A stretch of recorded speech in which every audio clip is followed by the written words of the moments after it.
Hello दोस्तों, स्वागत है आपके अपने YouTube चैनल 3 लिटिल ट्यूटर में। आज हम आपके लिए लेके आए हैं एक महत्वपूर्ण वीडियो जिसमें हम आपको बताएंगे कि केंद्रीय विद्यालय में बाल वाटिका के जो एडमिशन हो रहे हैं उसमें सीट अलॉटमेंट प्रक्रिया कैसे होगी, और इसमें आपको ये भी बताएंगे कि लॉटरी प्रक्रिया कैसे होगी। तो इसमें हम पूरी एडमिशन प्रक्रिया को समझने वाले हैं। तो चलिए वीडियो स्टार्ट करते हैं और देख लेते हैं कैसे होता है केवी में एडमिशन और सीट अलॉटमेंट प्रक्रिया क्या है। तो चलिए समझते हैं कैसे होता है केवी में एडमिशन। केंद्रीय विद्यालय में आपके बच्चे का एडमिशन किस प्रकार होता है, इस वीडियो में हम पूरी सीट अलॉटमेंट प्रक्रिया को समझेंगे। ये वीडियो देखने के बाद आप खुद अनुमान लगा पाएंगे कि आपके बच्चे के एडमिशन के कितने चांस हैं।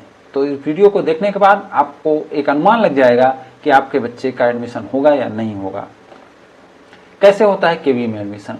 उदाहरण में हम एक केंद्रीय विद्यालय लेंगे जिसमें बाल वाटिका की कक्षा है और उनमें 40 सीट है। तो हम इस वीडियो में उन 40 सीट को खाली मानकर सीट अलॉटमेंट प्रक्रिया समझेंगे।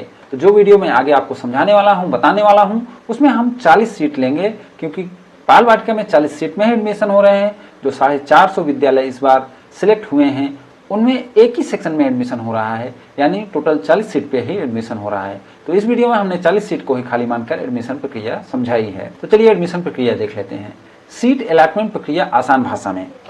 तो हमने माना है टोटल 40 सीट। तो यहाँ आप देख सकते हैं कि यहाँ टोटल 40 सीट है और उसको हमने बांटा है जनरल में 20, ओबीसी में 11, शेड्यूल कास्ट में 6, शेड्यूल ट्राइब में 3, यानी जो इनकी रिजर्व कैटेगरी का परसेंटेज है उसी परसेंटेज में हमने सीट को बांट दिया है। तो ओबीसी को 11 सीट मिलेगी क्योंकि इनको 27% आरक्षण है, शेड्यूल कास्ट को 6 सीट मिलेगी क्योंकि इनको 15% आरक्षण है, और शेड्यूल ट्राइब को 3 सीट मिलेगी क्योंकि इनको 7.5% आरक्षण होता है। अब इसी में हम लॉटरी के द्वारा सीट अलॉटमेंट प्रक्रिया समझेंगे। तो सबसे पहली लॉटरी होती है आरटी कोटा की। तो आरटी कोटा की लॉटरी में 25% सीट रिजर्व होती है आरटी कोटा के लिए, और इस आरटी कोटा की लॉटरी में 10 सीटें अलॉट की जाती हैं। क्योंकि 40 का 25% 10 सीट होती हैं, इसलिए आरटी कोटा में 10 सीटें भरी जाती हैं। तो इसमें हमने मान लिया है कि जनरल से 5 बच्चे, ओबीसी से 3 बच्चे, शेड्यूल कास्ट से 1 बच्चे और शेड्यूल ट्राइब से 1 बच्चे सिलेक्ट होते हैं, और टोटल 10 बच्चे सिलेक्ट होते हैं। तो इसमें से 40 सीट से 10 सीट कम हो जाएगी, यानी 30 सीट टोटल बचेगी। अब जो हमने माना है कि जनरल से 5, ओबीसी से 3, शेड्यूल से 1, शेड्यूल ट्राइब से 1 होंगे, इसमें डिफरेंस हो सकता है। हो सकता है जनरल से केवल 2 बच्चे आए, ओबीसी से 3 बच्चे आए, शेड्यूल कास्ट से 2 बच्चे आए, शेड्यूल ट्राइब से 2 बच्चे आए। ये इसमें डिफरेंस हो सकता है, लेकिन टोटल बच्चे 10 ही सिलेक्ट करने हैं और 10 ही बच्चे सिलेक्ट होंगे आरटी कोटा के लिए, और बाकी 30 सीटें अलग रखी जाएंगी आगे की प्रक्रिया के लिए। तो चलिए अब देख लेते हैं कि नेक्स्ट कितनी सीटें अपने पास बचती हैं। तो जनरल में 15 सीटें, ओबीसी में 8, शेड्यूल कास्ट में 5, शेड्यूल ट्राइब में 2 सीटें, टोटल सीटें 30 अपने पास बच जा रही हैं। अब ये 30 सीटों के लिए सेकंड लॉटरी होगी और 30 सीटें भरी जाएंगी। तो सेकंड लॉटरी पीडब्ल्यूडी के लिए होती है, यह दिव्यांगों के लिए होती है, और इसमें दिव्यांग बच्चे जो अप्लाई किए होंगे उनको लिया जाएगा। तो हमने माना है कि एक ही दिव्यांग बच्चे ने अप्लाई किया था और वह जनरल से था, तो इसमें 1 सीट अलॉटमेंट हो जा रही है, बाकी सीटें खाली रह जाएंगी। क्योंकि इनको 3% ही आरक्षण होता है, इसलिए इनको एक ही सीट मिलेगी, और अगर बच्चे और अप्लाई किए होंगे तो उनको वेटिंग लिस्ट मिल जाएगा, उनका नंबर वेटिंग लिस्ट में आ जाएगा।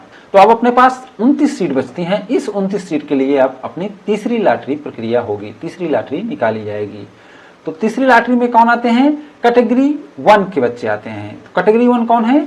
सेंट्रल गवर्नमेंट एम्प्लॉय के बच्चे। तो सेंट्रल गवर्नमेंट एम्प्लॉय के बच्चों के लिए थर्ड लॉटरी होगी और सीट भरी जाएगी। तो हमने माना है कि सेंट्रल गवर्नमेंट के एम्प्लॉय जो थे उनके बच्चे जो अप्लाई किए थे, उन्होंने जनरल में 7 बच्चे, ओबीसी में 5 बच्चे, शेड्यूल कास्ट में 2 बच्चे और शेड्यूल ट्राइब में 1 बच्चे ने अप्लाई किया था।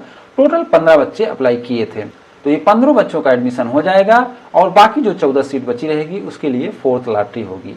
यहाँ मैं एक चीज समझा देना चाहता हूँ कि अगर यहाँ ज्यादा लोग अप्लाई किए रहेंगे तो यहीं सभी सीट फुल हो जाएगी और आगे की प्रक्रिया में वेटिंग नंबर आना शुरू हो जाएगा। तो जहां से सीट फुल हो जाएगी वहां से वेटिंग नंबर आना शुरू हो जाएगा।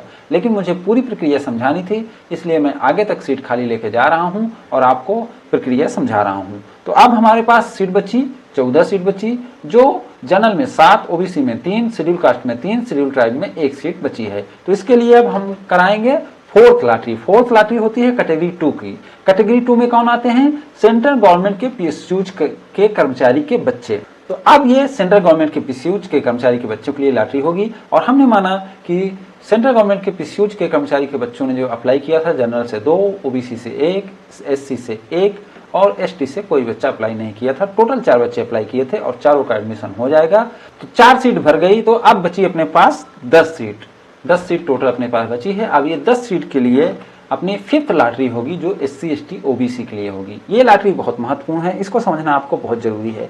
अब देखिए 4 लॉटरी हो चुकी है और कैटेगरी 2 तक के बच्चों का एडमिशन हो चुका है और अपने पास बची है 10 सीट। लेकिन अब यहाँ क्या होगी, एससी एसटी ओबीसी के लिए लॉटरी होगी। रिजर्व कैटेगरी के लिए यह 5वीं लॉटरी जो होती है वह केवल और केवल रिजर्व कैटेगरी के लिए होती है। इसमें क्या करते हैं कि आरटी में जो एडमिशन हुए हैं, जो कैटेगरी 1 में एडमिशन हुए हैं, जो कैटेगरी 2 में एडमिशन हुए हैं, उन सारे बच्चों को मिलाया जाएगा कि उन सभी बच्चों में क्या ओबीसी का कोटा पूरा हो गया, क्या शेड्यूल कास्ट का कोटा पूरा हो गया, क्या शेड्यूल ट्राइब का कोटा पूरा हो गया। तो जैसे आप देख पा रहे हैं, मेरे बताने के अनुसार अभी इनका कोटा पूरा नहीं हुआ है। ओबीसी में 2 सीट खाली दिख रही है, शेड्यूल कास्ट में 2 सीट खाली दिख रही है और शेड्यूल ट्राइब में 1 सीट खाली दिख रही है। तो अब ये जो 5th लॉटरी होगी वह इन्हीं रिजर्व कैटेगरी के लिए होगी, यानी ओबीसी एससी एसटी के लिए होगी और इनकी सीटें पूरी भरी जाएंगी। जितनी भी सीटें खाली रहेंगी यहाँ पे उनकी सीटें एकदम कंप्लीट कर ली जाएंगी। इसके बाद 5th लॉटरी के बाद रिजर्व कैटेगरी की कोई सीट खाली नहीं रहेगी। अब इसमें आपका एक क्वेश्चन ये हो सकता है, जो कैटेगरी 3 होती है, जो कैटेगरी 4 होती है, जो कैटेगरी 5 होती है, उसके ओबीसी, उसके शेड्यूल कास्ट, उसके शेड्यूल ट्राइब को क्या लाभ नहीं मिलेगा? बिल्कुल मिलेगा। अगर सीट खाली है तो बिल्कुल मिलेगा। होगा क्या, जब ये 5th लॉटरी होगी तो बच्चा पहले देखा जाएगा, क्योंकि अब कैटेगरी 1, कैटेगरी 2 और आरटी तो हो चुका है। अब कैटेगरी 3 से देखेंगे कि बच्चा ओबीसी का कैटेगरी 3 में है क्या, अगर मिला तो ले लेंगे, अगर नहीं मिला फिर कैटेगरी 4 से देखेंगे, अगर कैटेगरी 4 में भी नहीं मिला तो कैटेगरी 5 से देखेंगे। लेकिन ये 5वीं लॉटरी में ही जो रिजर्व कैटेगरी है इनको फिल कर ली जाएंगे। इसी तरीके से शेड्यूल ट्राइब का देखेंगे, कैटेगरी 3 में देखेंगे, कैटेगरी 4 में देखेंगे, कैटेगरी 5 में देखेंगे। जहां भी बच्चा मिलेगा उसको भर लिया जाएगा। इसी तरह से शेड्यूल ट्राइब के लिए भी कैटेगरी 3 में देखेंगे, कैटेगरी 4 में देखेंगे, कैटेगरी 5 में देखेंगे और इसको भर लेंगे। तो इस तरीके से हमने माना कि 2 बच्चे मिल गए, ओबीसी के लिए भी, शेड्यूल कास्ट के लिए भी 2 मिल गए, शेड्यूल ट्राइब के लिए भी 1 मिल गया, यानी जितनी सीटें हमारे पास ये खाली थी उतने बच्चों का एडमिशन हो गया। अब नेक्स्ट में हमारे पास कोई सीट खाली नहीं रहेगी रिजर्व में।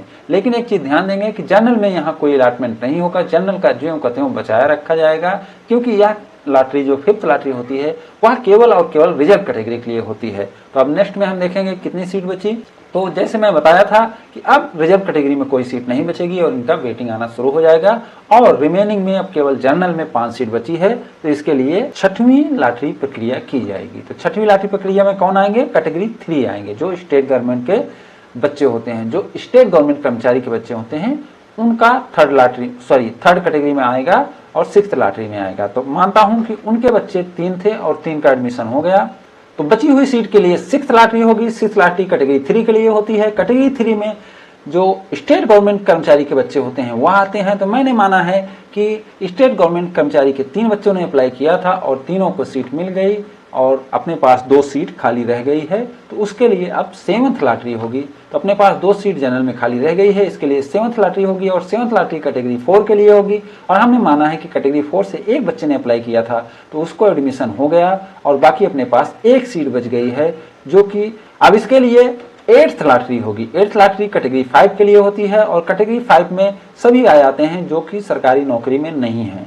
तो ये इनके लिए 8th लॉटरी होगी। अगर खाली रहेगी तो 8 लॉटरी होगी और अगर नहीं खाली है तब भी 8 लॉटरी होगी, लेकिन वेटिंग आएगा। तो एक बच्चे का इसमें एडमिशन हो जाएगा, बाकी लोग का वेटिंग आ जाएगा। तो इसमें एक चीज समझने वाली बात यह है कि जहां पे जिसमें 0 हो जाएगा, जहां पे सीट खत्म हो जाएगी, वहां पे आपको वेटिंग मिलना शुरू हो जाएगा। चाहे वो कैटेगरी 1 में खत्म हो जाएगी तो कैटेगरी 2 से वेटिंग मिलेगा, कैटेगरी 2 में खत्म हो जाएगी तो 3 से मिलेगा, 3 में खत्म हो जाएगी तो 4 से मिलेगा, 4 में खत्म हो जाएगी तो 5 से मिलेगा। इस तरीके से वेटिंग मिलना शुरू हो जाता है। जितनी सीटें रहती हैं उतनी सीटें दे दी जाती हैं, उसके बाद वेटिंग मिलना शुरू हो जाता है। इसमें जो रिजर्व कैटेगरी हैं उनको वेटिंग नंबर 1 से आगे तक जितने बच्चे अप्लाई किए हैं सबको वेटिंग नंबर दे दिया जाता है, क्योंकि उनका एडमिशन बाकी ग्रुप में भी होते रहता है। जैसे जो रिजर्व कैटेगरी हैं वह आरटी के लिए भी एलिजिबल होते हैं, कैटेगरी 1 में भी रहते हैं, कैटेगरी 2 में भी रहते हैं और सभी कैटेगरीज में रहते हैं, तो इसलिए उनका कोटा फिल होते रहता है। जो आपका रिजर्व कैटेगरी का जो लॉटरी नंबर आएगा वह आपका वेटिंग ही आएगा, वेटिंग 1 2 3 4 5 ऐसे करके आएगा। मैं इसमें बहुत डिटेल से आपको समझाने की कोशिश किया हूं। अगर अब भी आपको कुछ चीज समझ में नहीं आती है तो आप कमेंट कर सकते हैं। जैसा कि आप लोग जानते हैं कि हम 100% कमेंट का जवाब देते हैं ताकि आपको कोई परेशानी ना हो और आपके बच्चे का एडमिशन हो जाए। तो उम्मीद करता हूं कि ये वीडियो आपको अच्छा लगा होगा। अगर ये वीडियो आपको अच्छा लगा हो तो इसे लाइक एंड शेयर करें और हमारे चैनल को सब्सक्राइब भी करें। Thank you for watching.